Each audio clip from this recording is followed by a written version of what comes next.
రావాలంటే మరి నాయన గారు వచ్చి వాళ్ళు మొత్తం అంకిత భావంతో పనిచేసి ఈరోజు ఇల్లు సంసారం పిల్లలు అన్ని వదిలేసి కూడా గురువు యొక్క సిద్ధాంతానికి కట్టుబడి మరి ఇంత మహత్తరమైన ఈ క్షేత్రాన్ని నడపాలంటే కూడా మామూలు మాట కాదు. అమ్మగారికి నాయన గారు అడిగిండ్రు, అందరు కూడా అడిగిండ్రు, అమ్మ తర్వాత ఎట్లా అంటారంటే నాయన ఇది ఎవరు జరుపుకపోలే ఎట్లా జరుపుకపోలే జరుగుతూనే ఉంటుంది అన్నారు. మరి జరిపే సామర్థ్యం కూడా అవసరం. మన చిన్న సంసారం, మన ఇంట్లో చిన్న సంసారం నడపాలంటే కూడా ఎన్నో కష్టాలు ఎన్నో బాధలు మరి ఇన్నిటిని ఇచ్చేసి త్యాగం చేసి కూడా వారు మన అమ్మగారి యొక్క ఆదేశానుసారంగా మరి ఈరోజు మన ఆశ్రమాన్ని ఎలాంటి అవాంఛనీయ సంఘటనలకు చోటు లేకుండా దినదిన అభివృద్ధి మన ఆశ్రమాన్ని ముందుకు తీసుకుపోతున్నదంటే కూడా వారి పారపట్నంలకు నేను సాష్టాంగా నమస్కరిస్తున్నాను. కాబట్టి మనం అందరం కూడా గురువు మాట గురువు బిడ్డలం. ఎవరు వ్యక్తిగతంగా అన్ని వదిలేలే. గురువు వరకు వచ్చినప్పుడు మనం అందరం అమ్మ పిల్లలం. మనం అమ్మగారు స్వామికి అప్పచెప్పిండ్రు, నాయన నడుపుతున్నారు. మనం ఆయన లోపల అమ్మని చూసుకొని మరి మన జీవనాన్ని ముందుకు నడిపి మన ఆశ్రమాన్ని డెవలప్ చేస్తూ మన ఆశ్రమంకు ఒకరొకరు చేదోడు వాదోడుగా ఉండి అనవసరమైన అవి ఇవి కాకుండా అరే ఈరోజు ఎలాంటి ఇది లేకుండా తినుకుంటా వాళ్ళు ఎంతో ఇచ్చేసి ఆశ్రమాలు ఎంతో ఇదవుతున్నాయి. దానికన్నా గొప్పది మన ఆశ్రమం. కానీ మనం సంఘటితమై ముందు ముందు రాబోయే రోజుల్లో అమ్మగారు చెప్పిండ్రు, మీరు అన్నమే పెడుతున్నాయినా వచ్చే భక్తులకు నీళ్ళకే మీకు శాతగాలన్నారు. కాబట్టి మనము రాబోయే కాలంలో ఇది మహత్తరమైన పుణ్యక్షేత్రం. ఇక్కడికి అమ్మగారు చెప్పినట్లు నీళ్ళకి కూడా మనకు శాతం అవుతుందో లేదో అంతా గురుదేవుడు అమ్మ చూసుకుంటారు. కాబట్టి ముందు వచ్చే రోజుల్లో కూడా ఏ ఊర్లో కానీ ఏ గ్రామంలో కానీ అమ్మగారు చెప్పిన అహింసా మార్గంలో నడుస్తూ మన జన్మని తరింపజేస్తూ రాబోయే తరానికి మన అమ్మగారి యొక్క చరిత్రను వారికి తెలుపుతూ మనం అందరం కూడా మాతాజీ యొక్క అడుగుజాడల్లో నడుస్తూ ముందుకు పోవాలని ఈ అవకాశం ఇచ్చిన పెద్దలకు నేను శిరస్సు వచ్చి నమస్కరిస్తూ ಮುಗಿಸುತ್ತಾನು. ಜೈ ಮಾತಾಜಿ. ಹೀಗೆ ಮಾದರಿಯಾಗಬೇಕು, ಆದಂತ ಕೆಲಸ ಕಾರ್ಯಗಳನ್ನು ನಾವೆಲ್ಲರೂ ಸೇರಿ ಮಾಡಬೇಕು ಅಂತಕ್ಕಂಥ ವಿಷಯವನ್ನು ಹೇಳಿರ್ತಕ್ಕಂಥ ಶ್ರೀಯುತ ಬಂಡಿ ಶಿವರಾಮರೆಡ್ಡಿ ಸರ್ ಅವರಿಗೆ ಧನ್ಯವಾದಗಳು. ಅದೇ ರೀತಿಯಾಗಿ ಇನ್ನೋರ್ವ ಭಕ್ತರಾಗಿರ್ತಕ್ಕಂಥ ಶ್ರೀಯುತ ಶ್ರೀನಿವಾಸ್ ನಾರಾಯಣಪೇಟ್ ಇವರು ಬಂದು ತಮ್ಮ ಅನಿಸಿಕೆಗಳನ್ನು ವ್ಯಕ್ತಪಡಿಸಬೇಕು ಅಂತ ಹೇಳಿ ನಾನು ಕೇಳಿಕೊಳ್ತೇವೆ. ఏర్పాటు చేశాం. అమ్మగారి చరిత్ర మొత్తం విశ్వవ్యాప్తం కావాలనే ఉద్దేశంతో మనం కూడా గ్రామాన ప్రచార కార్యక్రమాలు నిర్వహిస్తున్నాం.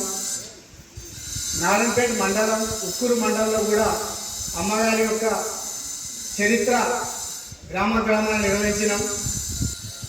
నారాయణపేటలో అమ్మగారి ఆశ్రమం చేయాలని చెప్పి నారాయణపేట భక్తులు అమ్మగారి కోరేరు. అప్పుడు అమ్మగారు నాయనని చెప్పిండ్రు, నారాయణపేటలో అమ్మగారి ఆశ్రమం ఏర్పాటు చేస్తారంట, ఓసారి అక్కడ పోయి ఆ యొక్క ప్లేస్ని చూస్తున్నా అని చెప్పి అమ్మగారు నారాయణపేట ఆశ్రమంకి తోలిచిండ్రు. అప్పుడు నాయన వచ్చి ఆ యొక్క ఆశ్రమ స్థలం చూసి ఇక్కడ అమ్మగారికి ఇష్టమైన ప్లేస్ ఉంది కాబట్టి ఇక్కడ ఆశ్రమం ఏర్పాటు చేయాలని చెప్పి నాయన గారు చెప్పిండ్రు. అదేవిధంగా నారాయణపేట అక్కడ ఆశ్రమం నిర్మాణం చేస్తున్నాము. ఆశ్రమం నిర్మాణం చేసేటప్పుడు ఎన్నో కొన్ని వింతలు జరిగినాయి. అమ్మగారి యొక్క ఆశ్రమం ఫస్ట్ ఒక చిన్న రూమ్ కట్టినాము.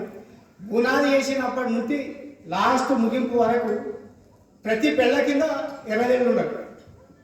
ప్రతి పెళ్ళ కింద ఇట్లా తీయలాగా తెలుపుకుంటుంది. కానీ ముగింపు వరకు కూడా ఒక్క రోజు కూడా కానీ ఏమనలేదు. అదొక విచిత్రమైన సంఘటన.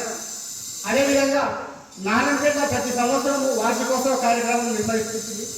అమ్మగారు మనకు ఉగాది అమావాస్య రోజు నారాయణపేట ఆశ్రమానికి పాదుకలు ఇచ్చారు. అప్పుడు ప్రతి సంవత్సరం అదే వార్షికోత్సవ కార్యక్రమంగా నిర్వహిస్తున్నాం. ఒకరోజు వార్షికోత్సవ కార్యక్రమం చేస్తే నాయన గారిని ఆహ్వానించినాం. నాయన గారు నారాయణపేట బాణంబాయి కానుంటి అమ్మాశ్రమం వరకు దాదాపు ఒక 6 కిలోమీటర్లు నాయన గారు అసలు 6 వరకు పాదయాత్ర చేసిండ్రు.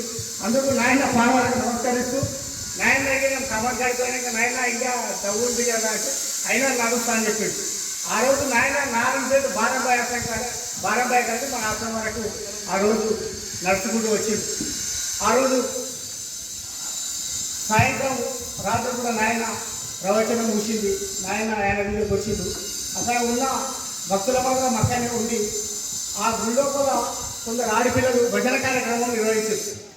భజన కార్యక్రమం నిర్వహించిన తర్వాత రాత్రి 12:30 గంటలకు లోపల ఉన్న అమ్మలు ఒక ఆయమ్మ బయటకు వచ్చింది. బయటకు వచ్చి చూస్తే ఒక ఆయమ్మ ముందలు నిలబడదు. ముసాలు విద్యార్థులు ముసాలని ఒక అమ్మ ముందలు నిలబడదు. ముందలు నిలబడితే అమ్మ ఎందుకమ్మా ఎవరు నీవు ఇంటికి వచ్చినావు అంటే ఇది అమ్మ పూజా కార్యక్రమాలు జరుగుతున్నాయమ్మా అందుకే ఇక్కడికి వచ్చిన అర్థం. సరేనమ్మా అట్లా అక్కడ పక్క కూర్చున్నామ్మా అంటనే లేదమ్మా నాకు ఆకలి అవుతుంది అన్నం పెట్టు అంటనే అడిగిందమ్మా. అంటే ఈ రాత్రిపూట అన్నం ఎక్కడనమ్మా అంటానంటే అన్నం లేదు ఏం లేదమ్మా ఈ రాత్రిపూట అయ్యేలాంటి చెప్తే అమ్మ పంపించిన మన స్వామి కొండయ్య స్వామి ఉండే. అప్పుడు ఆ స్వామి వచ్చి అమ్మ ఈ రాత్రి ఎలాగనే వచ్చింది అట్లా అనరాదు అక్కడ పెట్టుకో అంటానంటే అప్పుడు ఆ అమ్మగారు అన్నారు లేదమ్మా బోన్లు అన్నం సాంబార్ అన్నీ ఉన్నాయి కదా పెట్టండి అంటే చెప్పింది. సరే పోమా పోయి పెట్టుకో అంటానంటే ఆయన పోయింది ముందర పోయేటప్పుడు అడిగింది అమ్మా నీది ఆ ఊరు అని అడిగింది. అన్ని ఊర్లు నావేనమ్మా అని చెప్పింది. అరే ఏమైంది మరి ఇంత రాత్రి పూట ఎందుకమ్మా ఇక్కడ వచ్చినామంటే నాకు రాత్రి అంతే పగులంతే అని చెప్పింది. అంటే ఏమని చెప్పి పోయింది. పోయినాక పెట్టింది. పెట్టిన తర్వాత ఈ స్వామికి అనుమానం వచ్చింది పెట్టేనా లేదా ఆ అమ్మకు అని చెప్పి పోయింది. ఆ అమ్మ పెట్టి అడ్డం వచ్చింది. ఏమో పెట్టినామంటే పెట్టిందమ్మా. సరే పోయి చూద్దాంపా అంటే పోయి చూస్తే ఆ అమ్మ లేదు. ఎక్కడ పోయింది అమ్మ అయితే చూస్తే లేదు రాత్రి పూట ఏందమ్మా అంటే లేదమ్మా ఎక్కడ పోయిందమ్మా నాకు కూడా తెలియదు. సరే వచ్చిన తర్వాత ఒక సందర్భం మళ్ళీ ఒక 15 రోజుల తర్వాత ఇంటికి వచ్చారు. అమ్మ దర్శనం అయింది. అమ్మ దర్శనం అయినప్పుడు సందర్భం వచ్చినప్పుడు మన శివరాం రెడ్డి అడిగినారు అమ్మ గిట్ల అయితే ఈ విషయం గిట్ల అయితే అట్లానే ఎలాగైనా వచ్చినప్పుడు వాళ్ళు పెట్టలేదైనా అన్నం పెట్టలే కదా లేదమ్మా పెట్టినాము అన్నాడు. అట్లా పెట్టిర్రా సరేనైనా ఎవరో రాదనైనా ఆ రోజు కార్యక్రమము జరిపిండ్రు గో ఊరేగిపోయింది మంచిగా భక్తితో చేసింది కాబట్టి అమ్మకు ఆనందమై ఆ రోజు అమ్మనే వచ్చింది సాక్షాత్ అని చెప్పింది. ఇది స్వయంగా మాకు చెప్పిన మాట అమ్మ. అట్లా అదే కావునైనా అనేక రూపాలలో ఆశ్రమంలో తిరుగుతుంది అమ్మ కానీ మీరు గ్రహిస్తుందో లేదు అట్లా చెప్పింది. ఇట్లా ఎన్నో మన ఆశ్రమంలో కూడా కొన్ని ఇంతలు జరిగినాయి. దాసోహం వచ్చేటప్పుడు మేము మళ్ళీ దాసోహం నిర్మాణం చేసినాం. దాసోహం నిర్మాణం చేసినప్పుడు మన ఆడ పని పిల్లగాడు ఆ పిల్లగాడు అయ్యింది. నేను నాకు సామాన్యం ఎక్కువంటే మన మామూలు గారు కాలం కూడా ఇచ్చినాం. ఆ రోజు ఒకరోజు సాయంత్రం పూట ఏమైంది ఆ బాబు ఆడ మొత్తం పని చేసి వచ్చినాక మహామందిరం తెచ్చి వచ్చి అడుగుతున్నాడు. కూకుతో ఒక ఆయమ్మ ముందల్లెట్ వచ్చినాక సేమ్ అట్లే ముసాలి ఉందంట వచ్చి నైనా గుడి తెరుగు లోపలికి పోతాను అమ్మ తెరిచే ఉంది కదమ్మా పో అని చెప్పి నేను పోయేది ఇట్లా కొని కాకపోయినా అవతల ద్వారాన్ని కొని పోవాలి అవతల తెరుగు అని చెప్పి ఉత్తర ద్వారం తెరుగు అని చెప్పింది. అమ్మ తాళం నా దగ్గర లేదమ్మా ఇక్కడ కంప్యూటర్ ఇప్పటికే ఇచ్చారు మాకు ఈ సామాన్యం తెచ్చుకునికే కానీ అవతల తాళం నా దగ్గర లేదంటే అట్లా ఆయన సరే అని చెప్పి వాళ్ళు బోరింగ్ కాడికి పోయి ఇంకా కాల్మోకం కాడికి పోయి వచ్చేటోళ్ళకు చూస్తే లేదండి. అట్లా ఆ విధంగా కూడా మన ఆశ్రమం ఇటువంటి అమ్మ యొక్క మహత్యాలు మహిమలు ప్రతి ఆశ్రమంలో జరిగినట్టు వాళ్ళు చెప్పుడే తెలుస్తుంది.